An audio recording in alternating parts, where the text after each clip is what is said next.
everybody, and welcome to Honest to Pod, the podcast where each week we pick something different to ramble on about. Current events, personal growth, royals, and not using deodorant. I'm Ashley McAllister. And I'm Matthew Alley. And this is episode... This is episode... What? Wow. I can't even say it. Well, say it. It's 1... 0... episode 100. Woo! 100 I'm going to put on fireworks here. I'm going to do... 100 episodes, that's insane. We done made it, y'all. I know. So, how do you feel about doing 100 episodes, Ashley? I look back, I was going to say it doesn't feel like 100 episodes, but I look back and it's definitely been 100 episodes.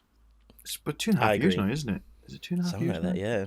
Maybe coming up to 3 years. Maybe. It was like June. Yeah. It's mad. It's mad that we talked about. So, and do you know what's kind of interesting actually is I feel like a lot of things, and I guess it's not on purpose, just the way that like things happen in the world apart from the corona. But things have been relatively cyclical. Like there's not like loads of new things because obviously like I've seen some of the early episodes now because we've got listeners that are listening, and I'm like, shit, like we only just talked about that maybe just like the other week, and then it's still like sort of relevant and it comes up, so it's crazy.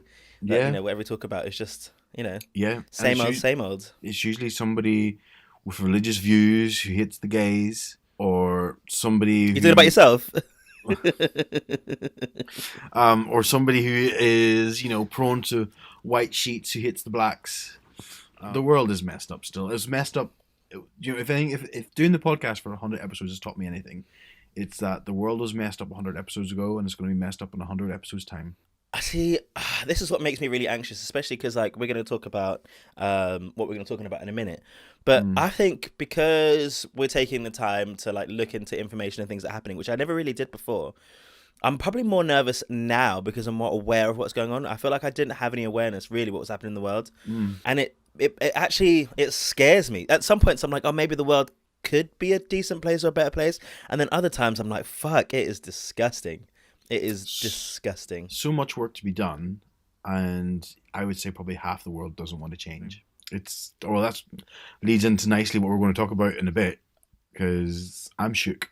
I am shook. I think we should just go straight into it. There's nothing else to talk about.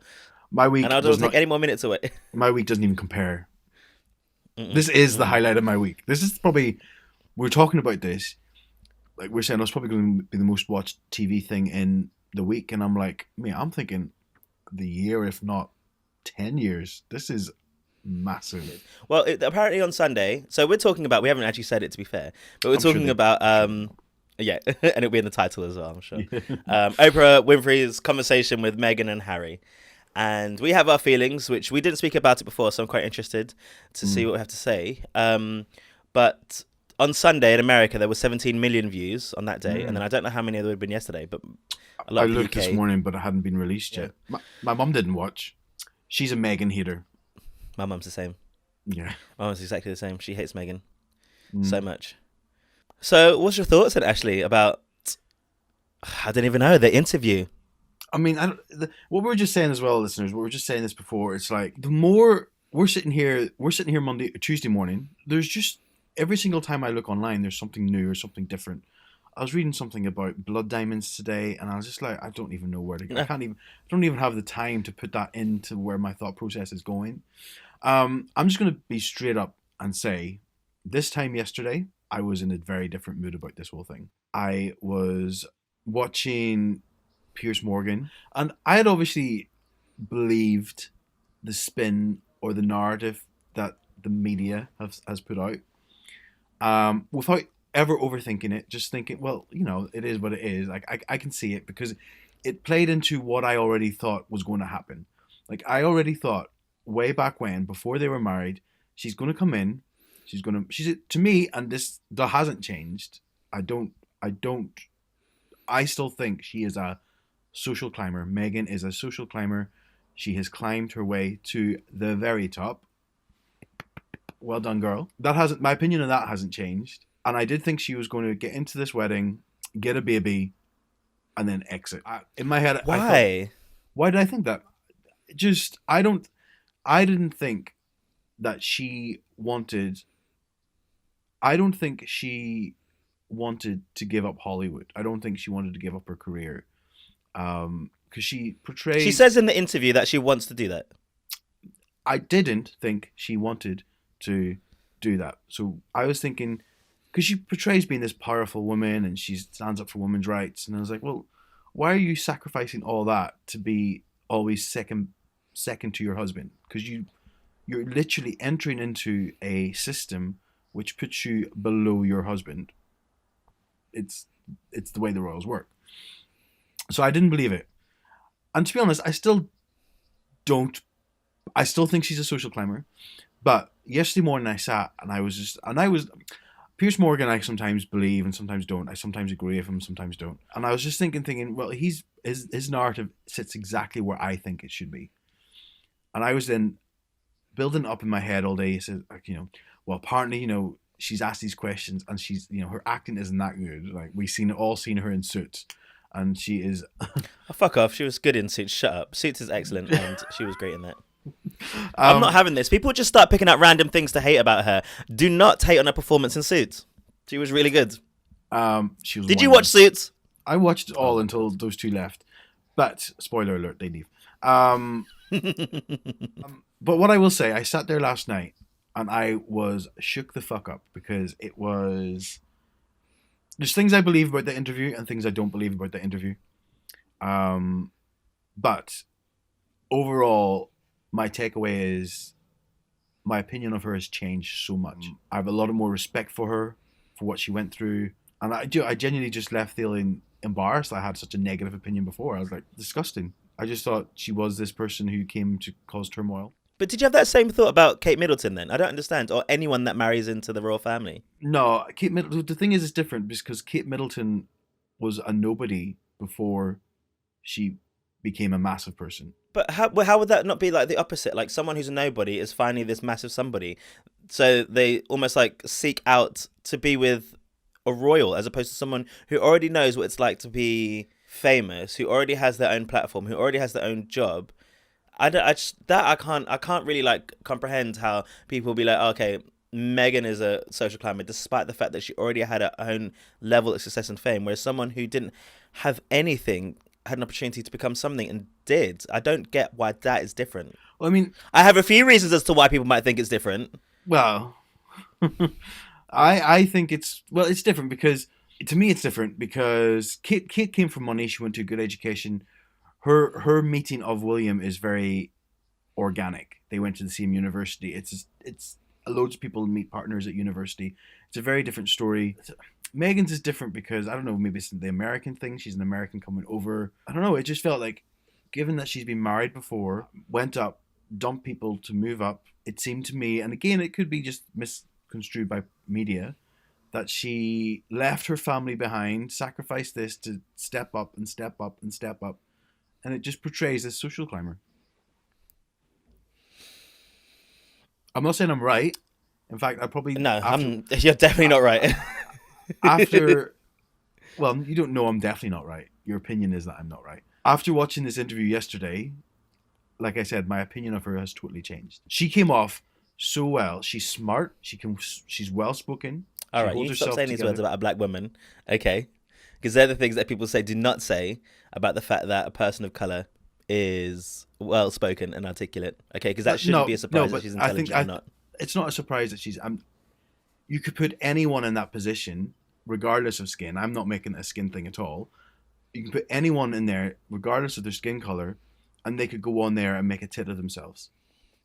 They can, but saying it about a person of colour is different to saying it about a person who's white. I don't know. I don't really agree with that because I'm not saying that it's rare to find a person of colour who can speak well, who's smart. There's loads of them about. No, but it's different about the fact that that's a narrative that people put out and people then say those words. There's a difference. I'm not saying that you're saying that is the case, but it's really important to be mindful. So a lot of people will say like, okay, that whatever happened to Meghan has nothing to do about race, right? It's got nothing to do about race. It's got everything to do with who she is as a person and the fact that they just don't like her, but they don't know why. They don't know why. You don't know why you don't believe, or you don't know why you believe that she's a social climber necessarily. You just think it. Or some people don't know why they're so angry at Meghan coming in, but they don't know why. And they forget that actually there is a certain level of feeling that people have that they're not consciously aware of it all the time. We've spoken about it, unconscious bias, that is there. So you can't articulate why you feel the same way you do. And the whole point is that we need to then question that. We had this interview with this woman saying all these things, not saying that you did do it on purpose or people are doing this on purpose, but they don't know why.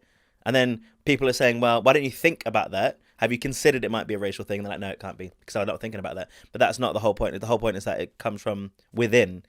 And that's the same with how, like, British people, and I'll say off the bat, right? Especially even before the interviews, and this is where my bias comes in, and I don't even think it's unconscious. I think it's just out and out bias, right? I have a certain number of ways that I feel about how the interview is going to go down and how she was going to be portrayed even before it happens. Now, I never followed this, so I'm quite like hesitant to say a whole bunch of things about how she's been portrayed over the years, how she's how the media portrayed her, like much like Diana, because I don't know anything about that. I don't follow that. It's not for me. But before even coming to this, I was like, I know people are going to comment about her wanting to social climb. They won't respond to the fact that she's been mistreated and treated differently by the media. And I'm more likely to support her as a woman of colour than an institution full of old white people where tradition rules all. That is my bias. That is me saying I'm not going to listen to these old fuddy-duddies that say that she should have kept her mouth shut when she felt like she was in a particular position.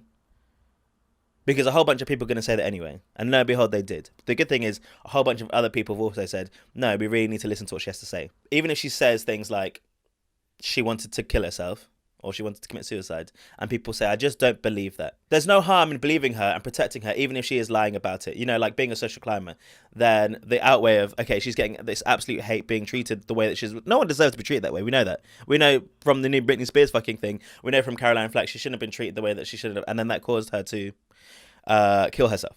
Even if people don't believe her, it's worth giving her and other people the benefit of the doubt, because that's what we've been saying for the past year. People are saying that they're being treated differently, and people are denying that, when it's just saying, listen to what I'm saying, at least give me the benefit of the doubt and look in yourself and say, I actually needs to think about what it is that I'm doing on a regular basis, because I don't always know what it is that I'm doing. No, I don't question that she had suicidal thoughts at all, given the environment she described. And it's what really made it resonate is, I don't know if you watched The Crown, but Diana went through similar stuff in the latest episode of The Crown. I believe that's based on, I don't know, it's not based on fact, but it, even though it's a fictional portrayal or whatever they want to, I know there's up in arms what they want to describe the Crown as, but I can very easily believe that she was put in a place where she did not have help, even though she asked for it. Which is why I think it's changed the way the royal family will be viewed by millions of people. Because I think I seen something on Facebook yesterday that said, you know, Meghan will never see that you don't believe that she tried to kill herself or had suicidal thoughts, but the friends on your Facebook feed will, and they'll judge you differently for it, because you don't know, and you should in those type of circumstances 100% give that person the benefit of the doubt if you don't believe them. Obviously, the examples that came up on the thing about how the two different women ate their avocados, like, and the headlines that's like spun them in different ways. There's clearly a racist angle to that. Like, there's no other way to look at it. But then how is that not the same for believing that she's a social climber? That's where I'm like, okay, so because that's still fed to not just you but other people, because I'm not saying you in particular in that situation. I find it difficult to be able to say, like, because I was talking to Jordan about it as well, and he kind of compartmentalizes some of it, but not, you know, and says, well, some of it I believe and some of it I don't. And then in my head, I'm like, well, considering what we're saying, if we believe some of it, why can't we then consider that most of it, if not all of it, needs to be considered? That's where I'm a bit like, we clearly know that the media has been, and does regularly, put things in a certain direction. Yeah. Yeah. So why is that not the case for her being a social climber? Because that's the same thing. Do you know what I'm saying? I think it's very possible that people do get into relationships and change based on what they think is the only option that they have. Because so what I think about it is, one of the things that I was talking about before is that, okay, she says that she doesn't know what she was going into, and then a lot of people don't believe that that's true. Like, there's no way she couldn't have known. And I don't think you can know the extent. It's not about, and she might be saying she didn't know anything, and I think you don't know the extent or the impact it's going to have on you. And we don't know the conversations that she would have had with Harry. At that point, he was part of it. He was trapped, as he says. So his interpretation of it would be different then as it would be now. So the way that he may have described it then would be different to what he would say now. Do you know what I think is really bad, though? Is him using, as soon as he said, oh, my brother and my dad are trapped, I was a bit like, oh, that's quite loaded, I think, you know, because if you were like, if I said that about like my family, they would get really defensive. If I said that about you, if you said that about me, that's the kind of word where you'd be a bit like, trapped. You could fuck right off kind of thing. And I was a bit like, that. I thought that was a bit of a poor choice of words in that, or intentional, because I also do love a big statement, and I'll say the words as I want to say them because I want you to feel them as much as possible. And I've done that before, actually. Say that now. I was like, ooh. The word trapped was hard hitting, and I just had this vision of Charles throwing like his brandy tumbler across the room saying, "That fucking ungrateful little." It's so with this bit. What I don't believe is the fact that she didn't Google anything about Harry before she met him or the royal family, which she said in the thing. She said, I didn't really Google them or anything. I don't believe that for a second. Or she didn't really know about them. And I was like, well, the royal wedding, the previous one with William was huge. Like, there's no way you did not know about anything about that. I said, what I do believe, and I can understand, is when she was saying that she was going around to meet the Queen, she's meeting the Queen for the first time, and Harry was like, do you know how to curtsy? And she's like, I'm just meeting your grandmother. And I was like, do you know what, that's fair. And I think that's quite a big moment, because what you're sitting thinking is, what I thought was just fanfare and pretense for people and for cameras is actually something that is standard every day. Like, I'm going to have to curtsy every time I come around for a cup of tea. It's like, well, that to me is, I can understand that not being something.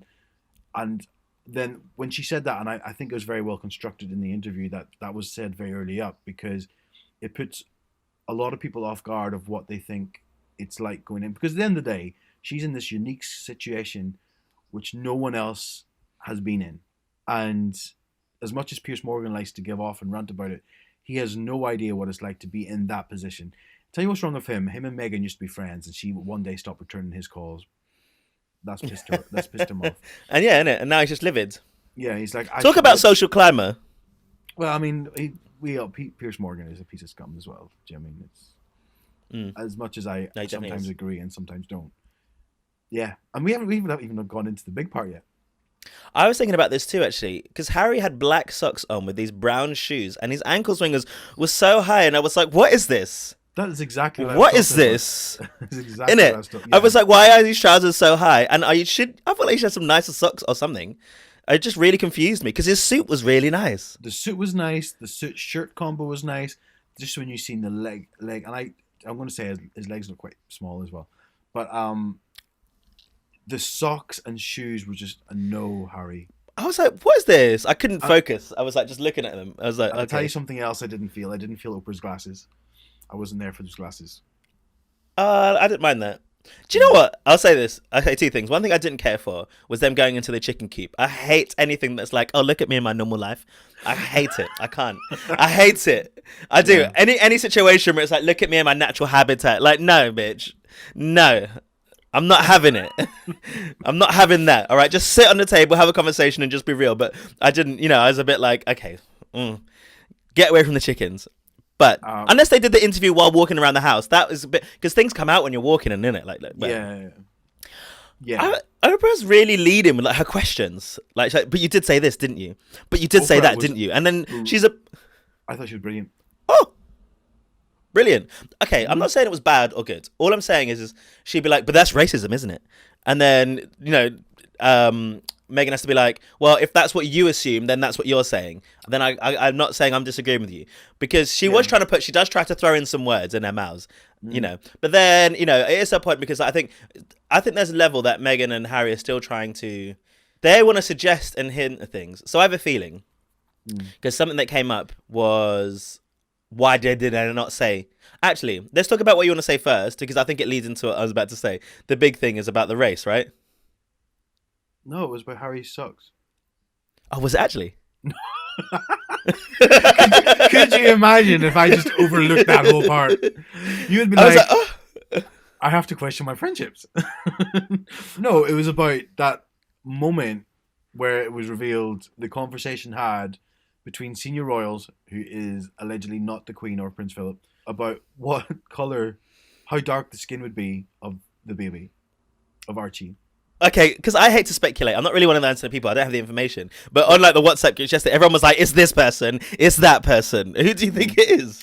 Right. Well, I think this is right. Alleged. I think I'm not saying this is in case they come after me. Um, I don't want to go down some tunnel someday and then just end up not coming out the other side. I think it was Camilla. I said that Yeah. because someone was like, "It's Charles," and I was like, "I don't think so. I think it's that bitch Camilla." But this is our problem. This is our problem. We'd just be like, "Oh, it's the woman on the side." We couldn't possibly say it's one of the main royals. That is unconscious bias just coming out, right? That is it. We naturally just assume it's this outsider woman who isn't involved and not anyone in the royal family. That is a problem. Well, no. The reason my thought process for saying Camilla. I thought that. Yeah, but my thought process was because I would have 100% said it was Prince Philip until they said it wasn't Prince Philip. Like that's who I would have definitely said it was, Prince Philip. I don't think it was Kate and Will's, only because to me they're too young, they're too ingrained, they're too real life, modern, and not preset on prehistoric thinking. The reason why I don't think it was Charles, and again it could be Charles. Like to me the reason what swayed me between, because I initially thought Charles, and then I thought, well, no, I say Charles. Well, do you know what? Now the more I think about it, the reason why I didn't think Charles is Charles is too switched on. He's grew up in the spotlight to be very careful about what he says. You don't know. People protect them. Well, no, I know, but in my head, I'm the way I see this happening is Harry's called into a room with somebody, and they're like blah blah blah, and there was a comment made about this. Like I don't like in my head, I think Charles is, because Charles grew up in the spotlight himself. He knows how to be very careful about what he says. Camilla, on the other hand, wasn't. She was brought in and blah blah blah blah. But I also think that's what caused the rift between Harry and the dad. I think not saying the names obviously takes away some of the credibility, right? Because if you say the names, then you can go and ask those individuals purposely. But personally, I think it was the right thing not to. Well, for two reasons mostly. One is I think that if you start literally calling out name for name, then that will make any relationship possible, whether it be 10, 15 years, 20 years, whatever, almost impossible to ever recover, I think, right? With family dramas. It may never after this, to be fair, but I think that will limit the chances of doing that. The other thing, I think, is they're just saying, listen, we can say the names. We just chose not to. Mm. And they may as well looked at the camera and said, we're not going to say the names. Yeah, but we will. If you do, and we shall.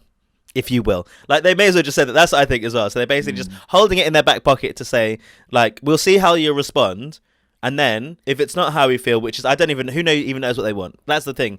It might have just been to come out. But there's always, I think there is a reason beyond just wanting to get it out. It would have been bad if Meghan had said, I do want my kids to have these titles. Because then that would have fed into the idea that she was social climbing. But she may well want them to have titles. She may well want to have princes. A prince and a princess as her children. But I don't think they should have said the names.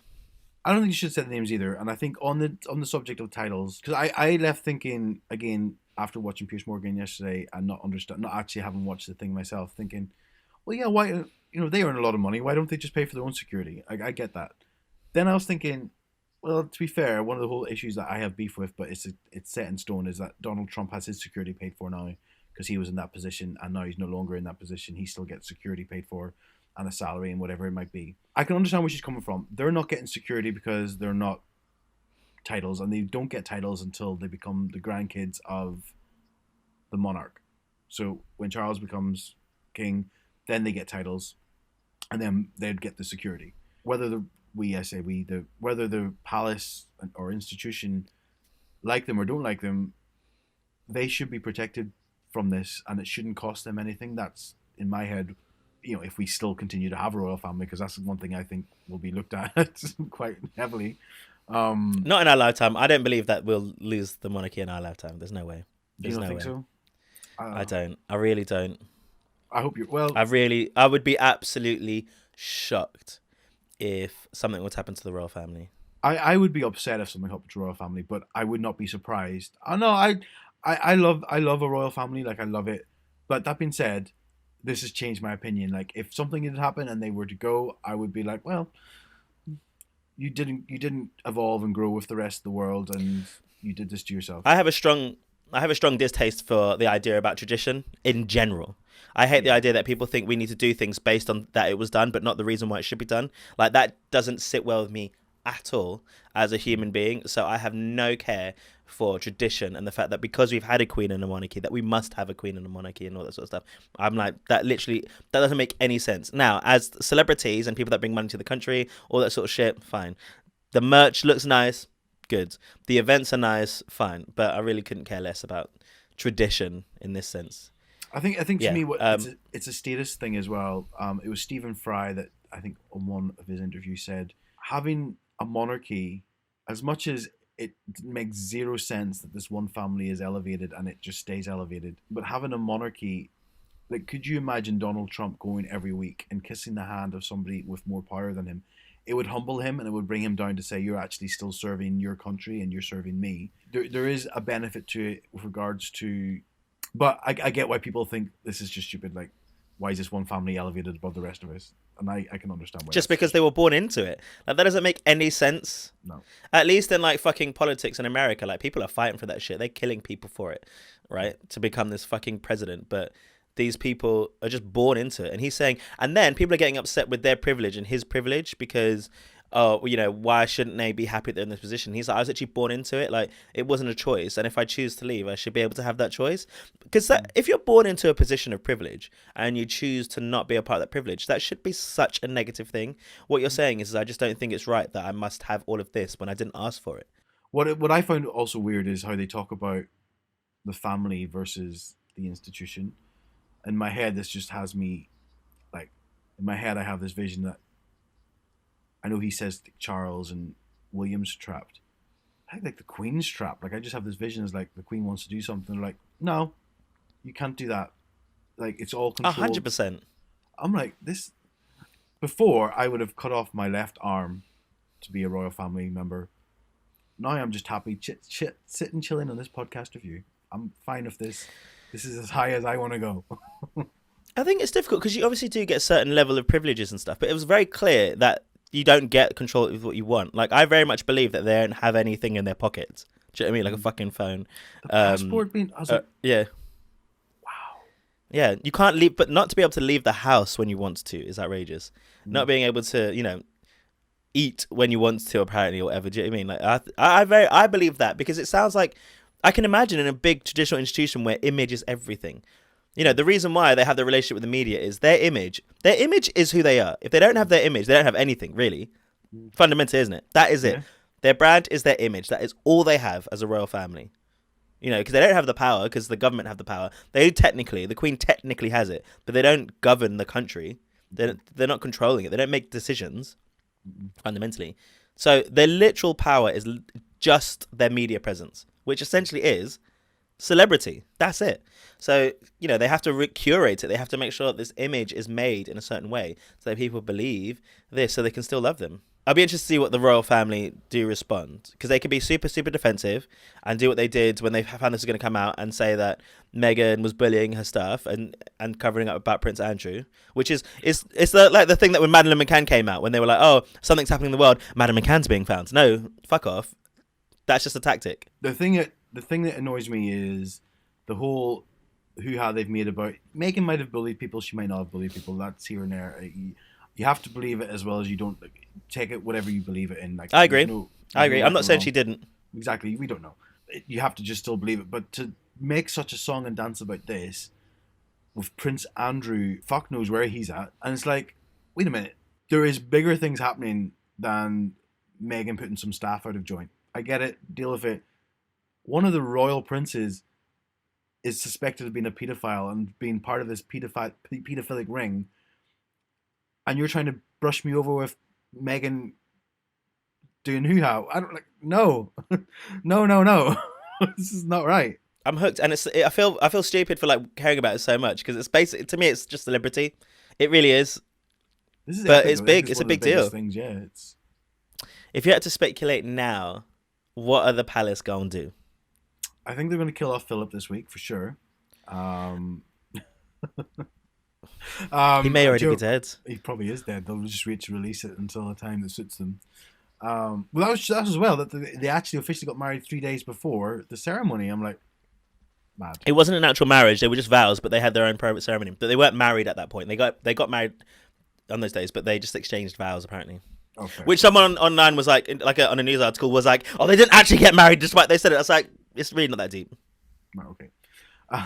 It's not that big, but Yeah. the royal. I don't know. Like, I genuinely don't know. I mean, I think the perception of people towards the royals has changed, myself included. What they need to do is fucking.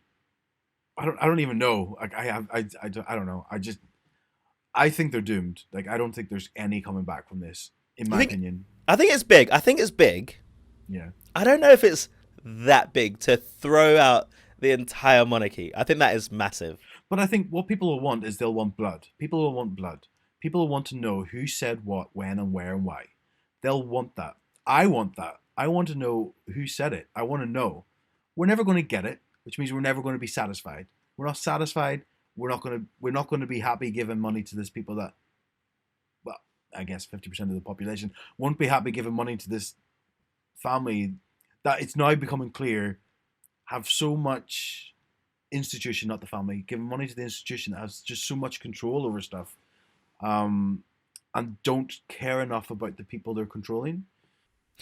I'm not surprised. I don't know. I'm shook by the fact that this is happening, but I'm so unsurprised by the idea that an old, traditional, white, rich set of people mistreat people and make them behave a certain way. Like, it is the most overtold story in the fucking history of the world.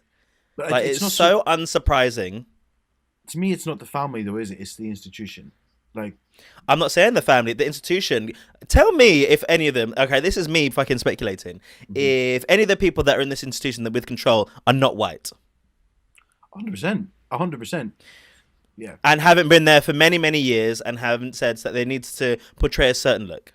Well, I would say that that's the thing, is that the institution, I say, changes quite regularly. I don't, like, you say the family's been around for a long time. Yeah, the Queen has been around for a long time. I don't think she's there causing this issue. I think it is very much, the power is actually held by the people who run this family. But that's how tradition works. Like, I don't know if you've ever... I was in a workplace for such a long time, and people would come and go, but the behaviors were the same. Because people would ask, why is it we do this and why is it we do that? And you say, I don't know, we just do it just because. That's just the way it is. Yeah, and it is, and people don't know why. Yeah, when you're on your onboarding, oh no, we don't do that. We don't talk to them about that. They can't talk to us about this. They can't do this. They can't do that. They can't do this. They can only do this when we tell them they can do that. Like, 100%. I don't know. I get really sensitive. I get really sensitive by two things. One of which is the race thing for sure, but one being told that you're lying, because the exact same things happened to me while I was at work. Like, I reported something, said that this had happened because I was asked to do something that I wasn't supposed to, told, and I got in trouble for that reason, right? And I think that is a story that's constantly told by people who have control and have power, who mischaracterize people and want to lord it over them. And I think that it's not surprising at all. I'm not shook about that. It's very, very apparent that this was definitely happening for the longest time in the world. Yeah.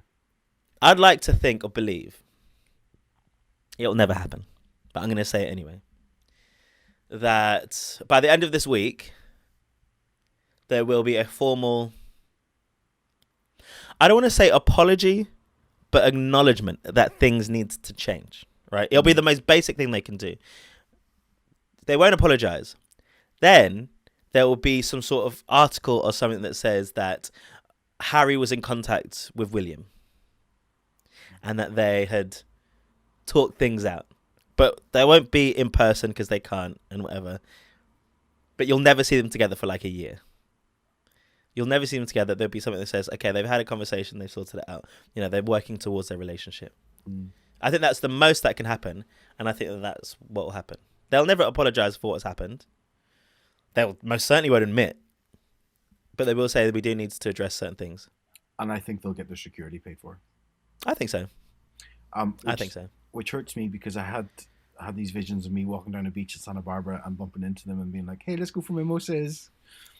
And Meghan be like, okay, girl. I'm like, come on, Archie. He's a social climber now, bitch. I'll put my hands up and say it. I'm like, 100%. Yeah. Something we some friends of you. I know, it's actually true. I am the peak pinnacle.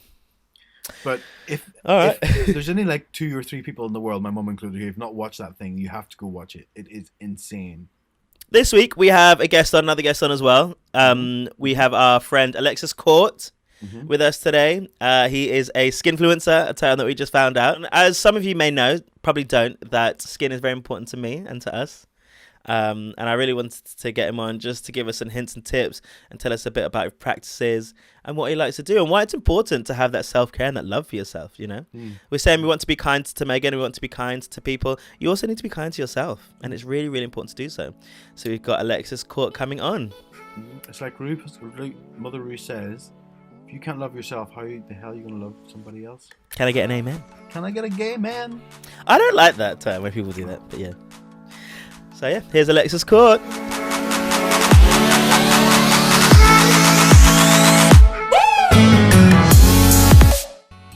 Welcome back, everyone, and with us we have Alexis Court. Hello, Alexis. Hello. Hi there. Boop, boop. I think it's the first time. Are you booing me? Oh. Get out. Get out. This is the first time I think I've ever heard somebody else say your surname. How do you pronounce it? So it's just pronounced Court, as in how it's spelled, but it's obviously an unusual surname. We basically just think that my great-grandparent was illiterate and didn't really know how to spell Court, because most people spell our name C-O-U-R-T. Coming from, like, farmer stock, they probably just didn't know how to spell their name. So we think our surname is basically a spelling mistake. Well, we tend to ask our guests just to give a little introduction to themselves. So why don't you let us know a little bit about Alexis Hamilton Court?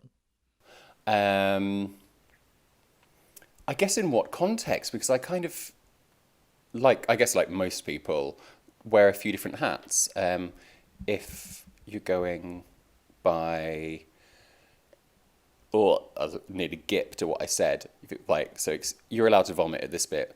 If going by public persona, it would be kind of like cringe insta-gay, and also, I don't know, it always gives me like total, you know when your like butthole just like tightens up at something really cringe? That's what happens to me anytime anybody asks me to introduce yourself and describe what you do, because it's just the most uncomfortable feeling in the world, isn't it? I know that feeling. Anytime Matt talks about his skin, I'm like, oh god, here we go again, butt clench. Oh, so I can talk about skin for ages. So yeah, I do skinfluencing. Yeah. Oh. Skinfluencing, yes. Skinfluencing, yes. Not, as it sounds, an actual skin condition. That is influencing around skincare. But I also do a lot of chatting nonsense about equality, politics, mental health, anything that's a bit queer, a bit left. It's kind of in my wheelhouse. Yeah, I didn't realize that you did so many different things, because I was like, originally when we asked you to come on the podcast and we're talking about what we want to talk about, I was like, looking through the charities that you have, there's quite a general theme actually. It seems to be, unless I'm mistaken, really around taking care of anyone. So the age spectrum is huge, but a lot around making sure that people feel comfortable and happy and well. So it's a very heavily influenced mental well-being aspect, as well as, I guess, the disabilities. Overall. Yeah, hugely. I guess it's I mean, not to turn this into my own personal therapy session, but I love a personal therapy session. I think the remit for things that I like getting involved in is, does this, because for so long I kind of like felt so isolated and alone and kind of like troubled. It's kind of like, oh, does this match any of those things? So yeah, that's why I work with mental health or isolation or inclusion, stuff like that. Because yeah, I know what that's like. Not to some of the extreme degrees, but you've got to like do what you can to improve things for other people. You mentioned there that you're a skinfluencer. Yeah. What's a skinfluencer? So I hate the term influencer, I really do, because it gets such a bad rap. Deservedly so, because some people like really abuse it. Essentially, end of the day, I've got a big Instagram following, and because people were always asking, what do you use on your skin? I just started sharing what I use on my skin, and then it kind of just went from there, and started making me money, and I'm a student. So I keep going with it while I'm at uni to help pay the bills. 15 years ago, I was that like teenager with terrible acne, and this is quite a journey. This is quite a journey, and like, and I do also want to say that because when a lot of the time when people are like, oh my, when particularly influencers love to be #relatable by saying, oh my God, guys, I have such bad skin. And then like actually being flawless of like, I actually still have a prescription for limacycline from my GP because I still get acne breakouts. I've got acne scarring. And so I learned that way how to manage my skin. I had awful skin as a teenager. I still had awful skin when I was up to my 30s. I don't even say it. Yeah, no, acne's a real thing. I'll get in there first. Tell us about your skin journey, Ashley. It's been awful, and it's only whenever I went to I never pronounce it, but is it Kiehl's? Mm-hmm. Kiehl's. Went to Kiehl's, did a little blood test, and then she gave me like 6 products to take away, and then I donated a kidney to pay for it, and then and the thing is, the test was I put it on for like 2 days. I went up to visit Matt. Matt goes, "What have you done to your skin? It looks so good." And I was like, finally hit puberty. There we go. Yeah. And Matt knows skin as well. Like, I will always say this, like, and this isn't blowing smoke. Matt has the best pores of anybody I know. Oh, I've never had that one before. Well, there we go. Oh, shit. Best pores. Pores, yeah. I think it's really... Because I love talking about skincare. And I know I do want us to go on about, like, why we do it and, you know, in particular, why it's important. But I think for my skin... Can you say, like, luck is involved? Is that fair to say? Like, yeah, genetics is huge. Yeah, genetics are wild. Because I do moisturize and I do take care of my skin. And for me, like, skincare is really important for my confidence because people have always complimented me. Actually, that is an absolute lie. That is a lie. I thought I had terrible skin up until the age of 19. My skin looked like this, but I thought it was really bad. Because I never had spots growing up. Like, that never happened. I used to get them on my chest, but never on my face.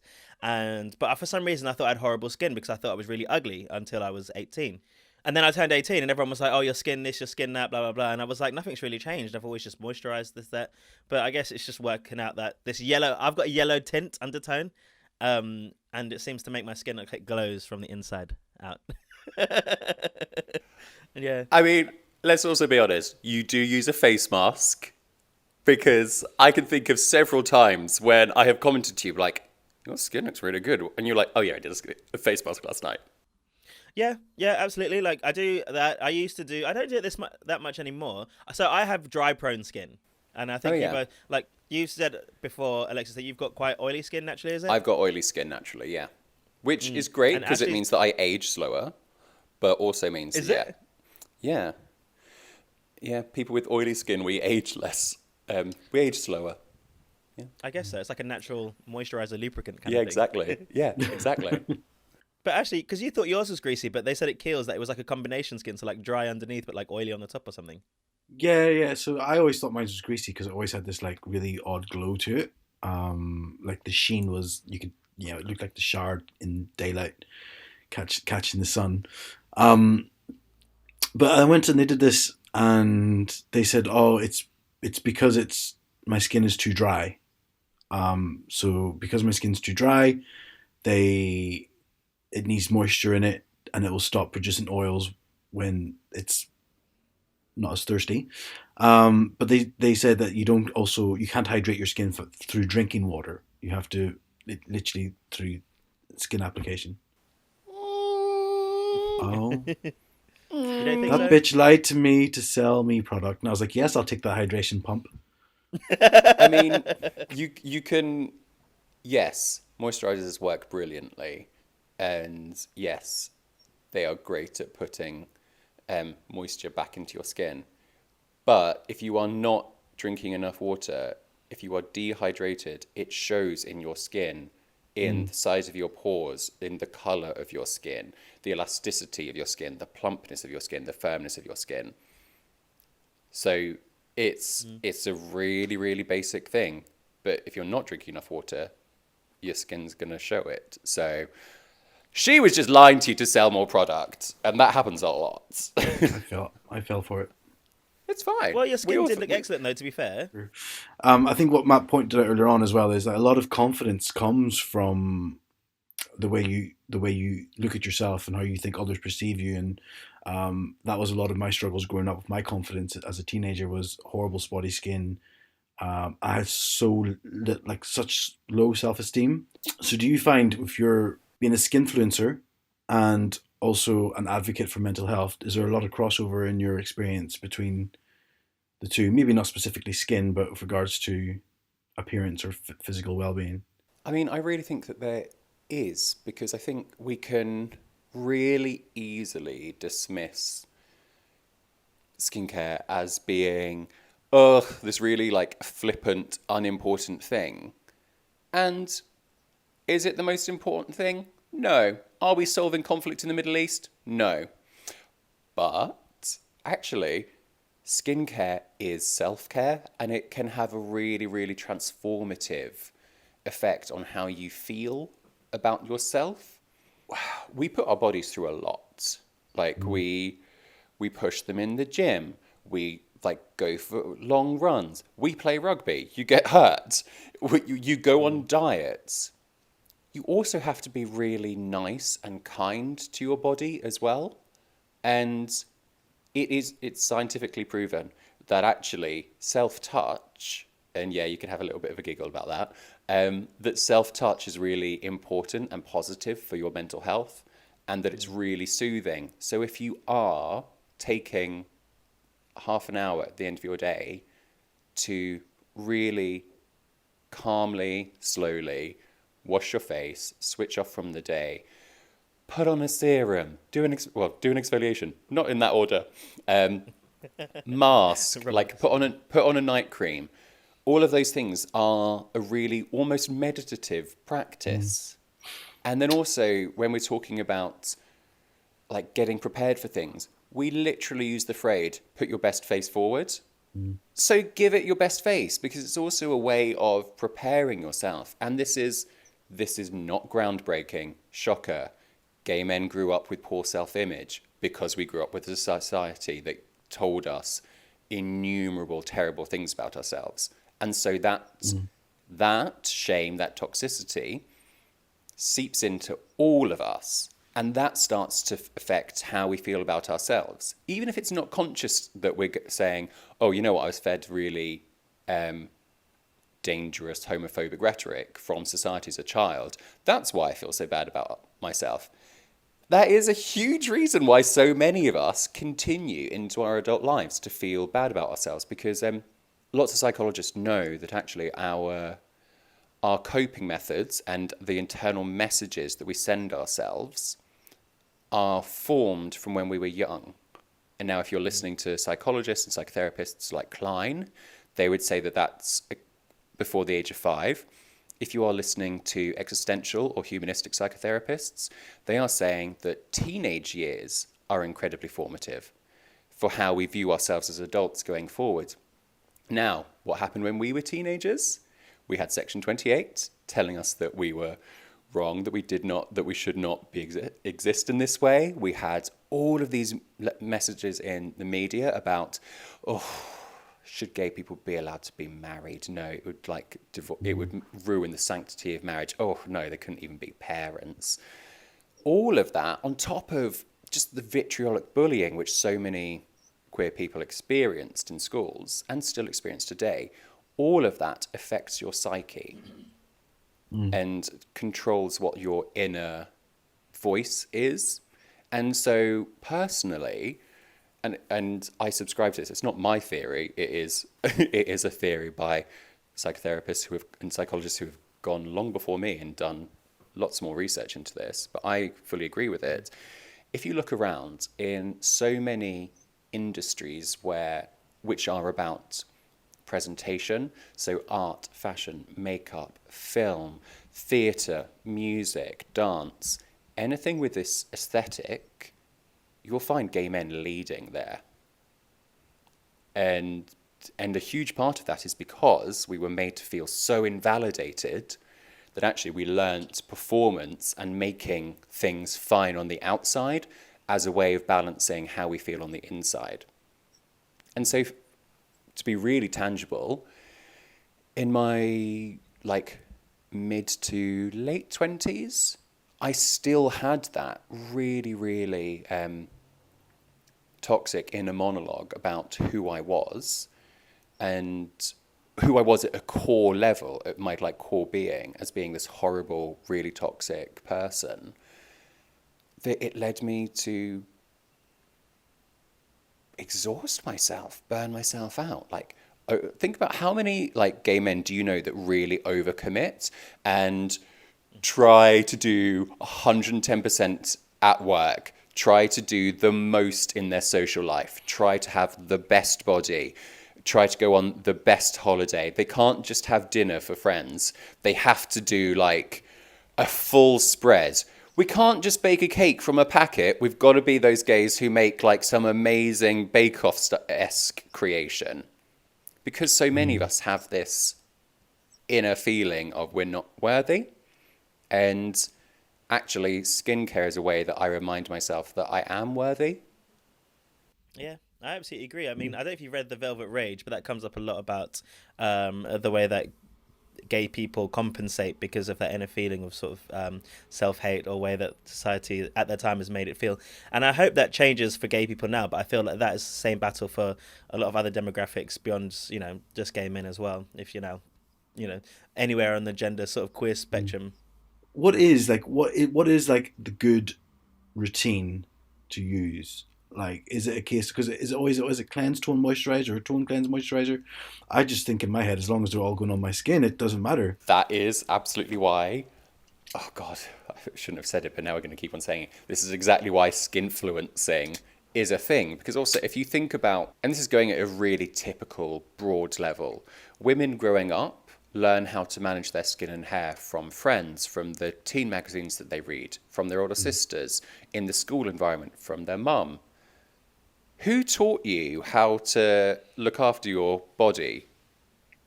Did anyone?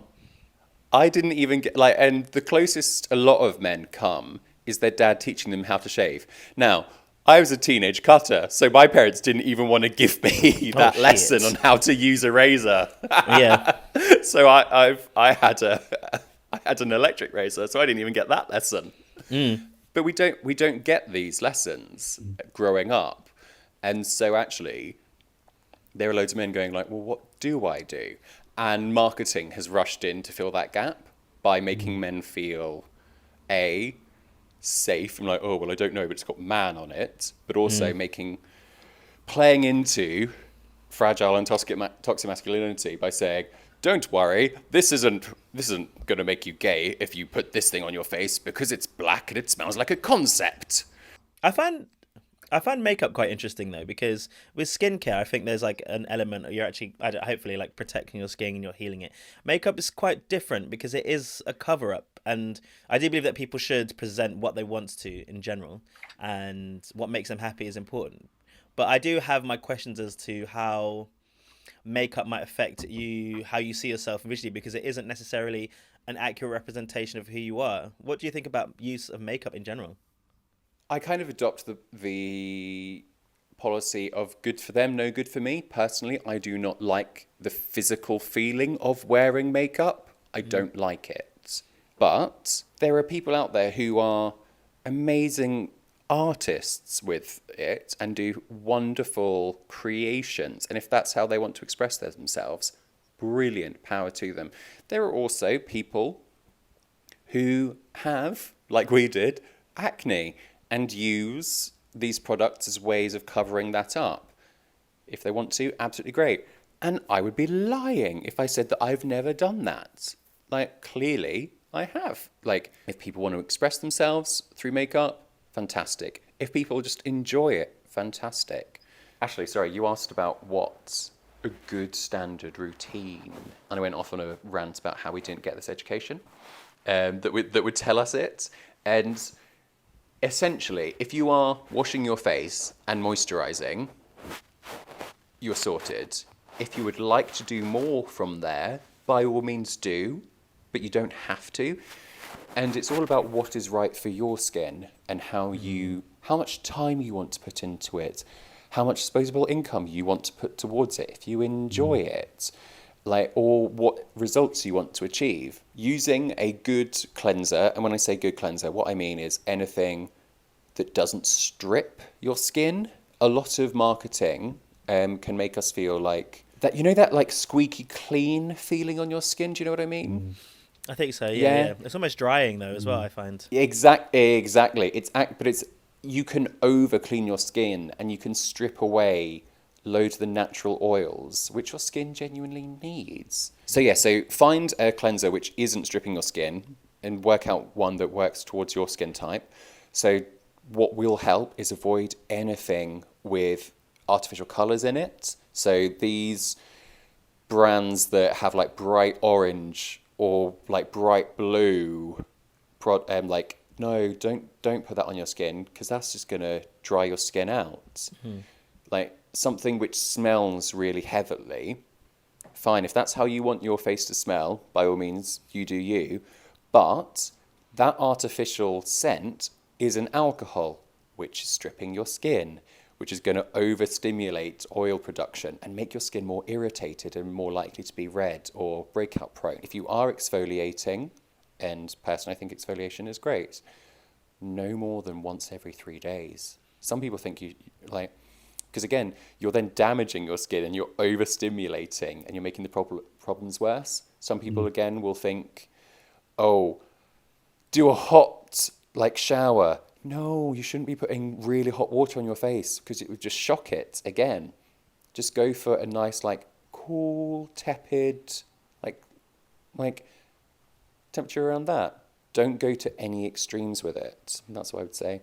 Moisturizer wise, work out what is right for your skin. So if you have dry skin, you will need a heavier moisturizer. So you'll be wanting to look for either straight moisturizers or moisturizing creams. If you've got oily skin, you're wanting to be looking for something like a moisturizing lotion because it's lighter, it's thinner, because you don't need as much humectant. Because I think price seems to be something that could scare people off. Actually, you were saying that when you went, you did spend quite a lot. And I've checked some of the items that you had, Alexis, and some of them are expensive, like, the ones that you might use and stuff. How do you think you balance the idea about price and what is good for you as a person? It's not always about getting the most expensive thing, because the most expensive thing doesn't necessarily mean it's the best thing. It just means that they've spent a lot of money on marketing and advertising, and it probably comes in a really cool packaging, or they've paid for a celebrity to be in the advert. So for example, if we look at a brand like The Ordinary is really, really cheap, but it's super effective because it's just the ingredients, no marketing or no advertising. And so actually break it back to an ingredient level.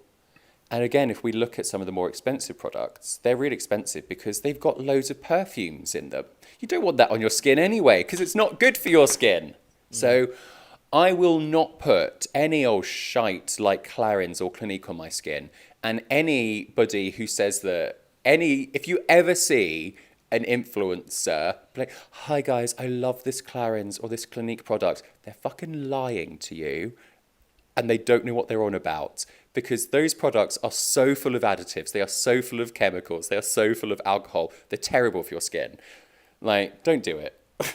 I think a turning point for me in Clinique is I remember walking into, I think it was Selfridges or John Lewis or something, and the woman was cleaning the counter with one of the Clinique products she had. Wow. Shut up. I swear, she had a little boop on a cotton wool pad, and off she was, rubbing down the counter, and I was like, oh, okay. Great. Can I get a refund? I didn't buy any. Yeah.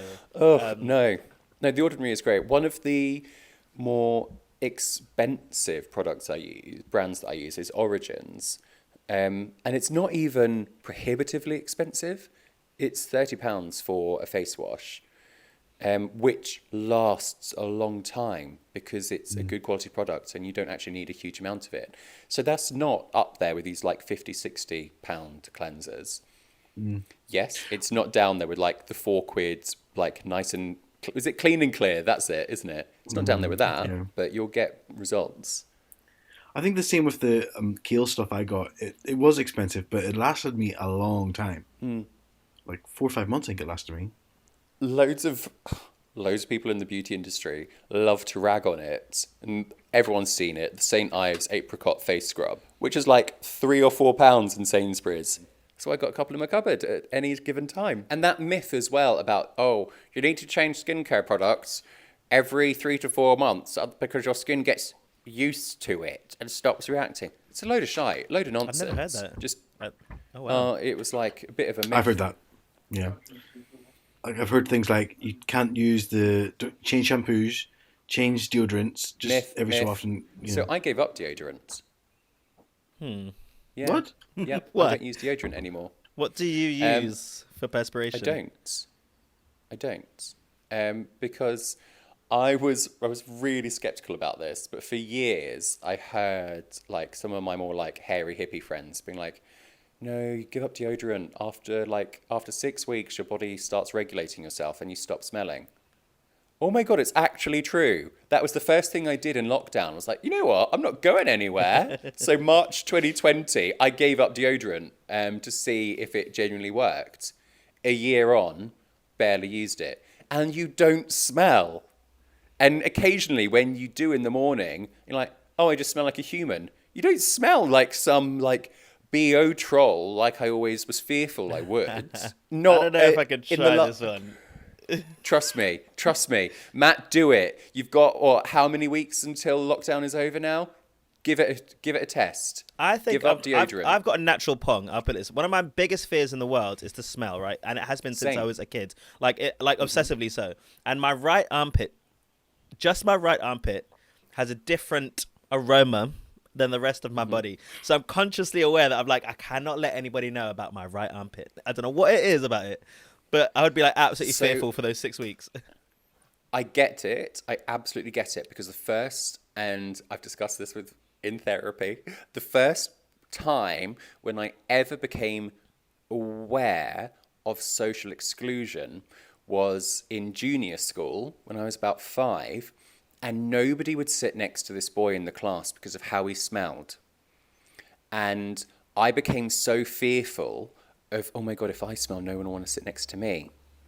And so that like always has stayed with me. And I think like loads of society plays on that fear. Like, oh, you're a dirty, smelly person. And also... Bravo. Thank you. It's incredibly inspirational. I know.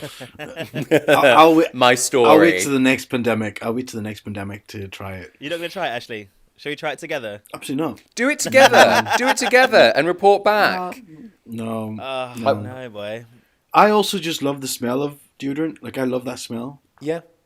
So now, if I'm like, I'd say like, if I'm going to an event, like I have some sort of social life in lockdown, that's not what I mean. But like, on the couple of hot days that we have had, I've worn a natural deodorant. In the past, again, I've thought, no way, that's as good as like wafting a sage stick under your armpit to like dispel negative scent. It's not going to work. My stepmom's a breast surgeon. She does non-elective oncology, so she's a specialist breast cancer surgeon, and she's told me that part of the spike in men experiencing breast cancer, not just because of the hormones, etc., of what we eat and consume, is in part because of how regularly we are using antiperspirants and these chemicals which are going straight into our armpits, which then can affect our breast tissue. I think just to wrap it up, in terms of products that you think, if you had a number one go-to, you think, okay, this will work for someone, and I'll say product or thing that you think people should do. And drinking water is not allowed, because you said that one already. Okay. What would be like the passing message that you'd say, okay, this is the thing that you should do or use, and you really think it will help an individual? Just one. It doesn't have to just be one then. If you think there's a lasting thing that you think this is really important to understand. Eat avocado and vitamin C, because those will start to improve the appearance of your skin from within. Avoid anything harsh or extreme, so harsh chemicals or extremes in temperature. Wash your bedding and your sheets and your towels, and wash your hands before you wash your face, because otherwise you're just putting the dirt from your hands onto your face. And every night when you go to bed, all of the oil and the dirt from your bed is just going to go back onto your face. I need to interrupt just that one. I'm so sorry. You say wash your towels and your bedding. Do you think that are there people that, and this is to Ashley as well, do people not wash their towels or bedding? Excuse me, we know bloody full well there are. You've been home with people and been like, I'm not sure how fresh these sheets are. Oh my God, no, I just assumed that they should be like, oh wow. But then how often are you saying you should do them? Like Once a week. Once a week. Okay. Yeah.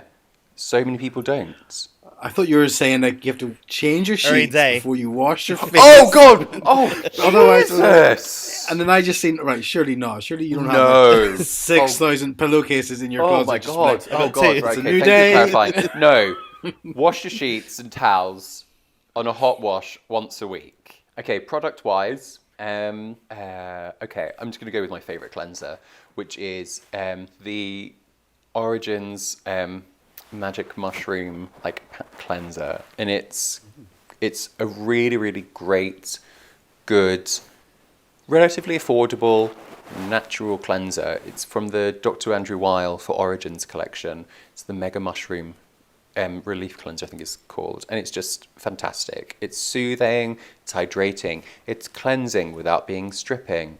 It's natural. It's has a slight scent to it, but that's a total natural smell without being overpowering.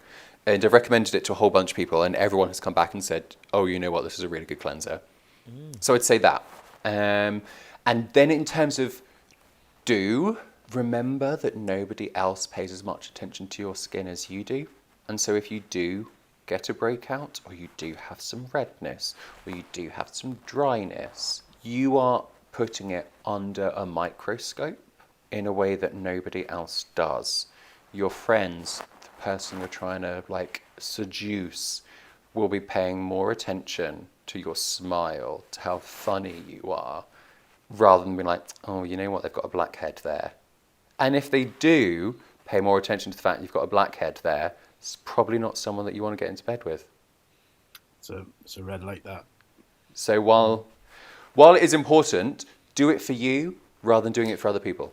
I think, and I'll just tag on to that because that's exactly how I feel. Like everything I want to do for my skin and my appearance, and that is always for me. I want to know that I can look in the mirror and say, I'm really happy with the fact that I've taken care of myself. And feel positive about that. I think that's so important. That's a really great message to leave on. Yeah. And it comes back to body kindness and being kind to yourself. We are so encouraged to be really hard on ourselves, to really push ourselves, to exhaust ourselves.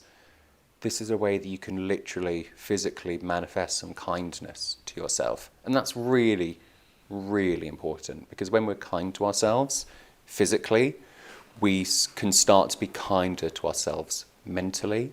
And hands up, I know that I struggle with that. Loads of people struggle with that. And this is just a way of building in just some time in your day to be nice to yourself. Ashley, what are you going to do to take care of your wonderful, beautiful skin? And I say it's wonderful and beautiful. I'm going to drink more water. I can't remember. Do you drink quite a lot of water? I do drink quite a lot of water anyway, but I do feel like I've lapsed since I'm so used to just being at work, putting water under the water fountain, going back, drinking, and using it as a reason to get away from my desk. Yeah. So when I'm at home, I definitely don't drink as much water at home. I'm going to try this cleanser. I've never used a cleanser before. And I think that I would like to...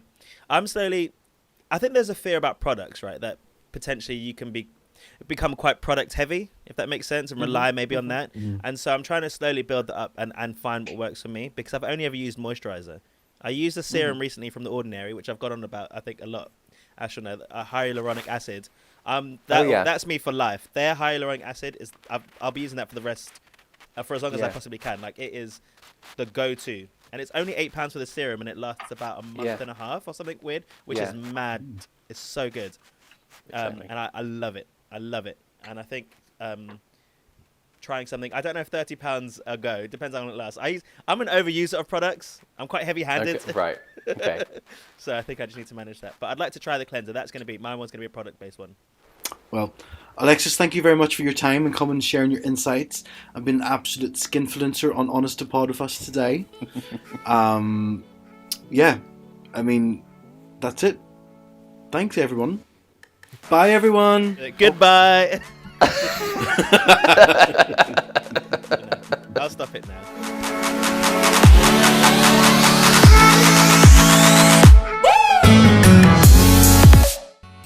Ashley.